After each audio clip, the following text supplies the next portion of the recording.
ಇಂದಿನ ರಾಜಕೀಯ ನಾಯಕರು ಜೋಡೆತ್ತಿನ ಕೃಷಿಕರ ಶ್ರಮಕ್ಕೆ ತಕ್ಕ ಬೆಲೆ ನೀಡುವ ಕಾನೂನು ಹಾಗೂ ಯೋಜನೆಯನ್ನು ಜಾರಿಗೆ ತಂದು ಪ್ರತಿ ಗ್ರಾಮಗಳಲ್ಲಿ ಜೋಡೆತ್ತಿನ ಕೃಷಿಕರ ಸಂಖ್ಯೆಯನ್ನು ಹೆಚ್ಚಿಗೆ ಮಾಡಲು ಪ್ರಯತ್ನ ಮಾಡದಿದ್ದರೆ ತಮ್ಮ ರಾಜಕೀಯ ಅಸ್ತಿತ್ವವನ್ನು ಉಳಿಸಿಕೊಳ್ಳಲು ಸಾಧ್ಯವೇ ಎಂಬುದು ರೈತ ಸಮುದಾಯದ ಪ್ರಶ್ನೆಯಾಗಿದೆ.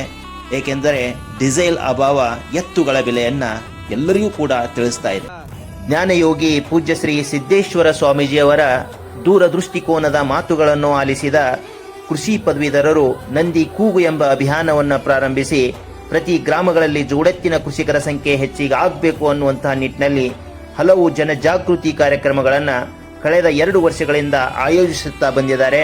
ಮುಂದುವರೆದು 108 ಗ್ರಾಮಗಳ ಜೋಡೆತ್ತಿನ ಕೃಷಿಕರ ಸಮಾವೇಶವನ್ನು ಆಯೋಜಿಸಿ ಜೋಡೆತ್ತಿನ ಕೃಷಿಕರ ಶ್ರಮಕ್ಕೆ ತಕ್ಕ ಬೆಲೆ ನೀಡುವ ಕಾನೂನು ಹಾಗೂ ಯೋಜನೆಯನ್ನು ಜಾರಿ ತರಬೇಕು ಅನ್ನುವಂಥ ಹಕ್ಕೊತ್ತಾಯದ ಪತ್ರವನ್ನು ರಾಜ್ಯದ ಸನ್ಮಾನ್ಯ ಮುಖ್ಯಮಂತ್ರಿಗಳಿಗೆ ಇದೇ ಫೆಬ್ರವರಿ ತಿಂಗಳಲ್ಲಿ ಕಳುಹಿಸಿಕೊಡಲಾಗಿದೆ.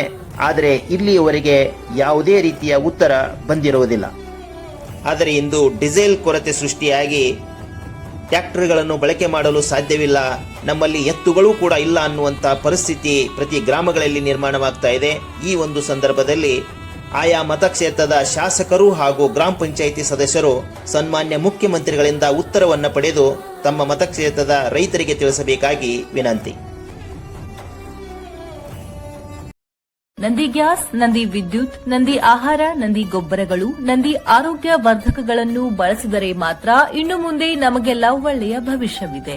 ನಂದಿ ಶಕ್ತಿಯಿಂದ ಸ್ವಾವಲಂಬಿ ಹಾಗೂ ಆರೋಗ್ಯವಂತ ರಾಷ್ಟ್ರ ನಿರ್ಮಿಸಲು ಬಯಸುವ ರಾಜಕೀಯ ನಾಯಕರಿಗೆ ಪಕ್ಷಾತೀತವಾಗಿ ಮತ ನೀಡುವ ಸಂಕಲ್ಪ ಮಾಡಿ ನಂದಿ ಸೈನಿಕರಾಗೋಣ ಬನ್ನಿ.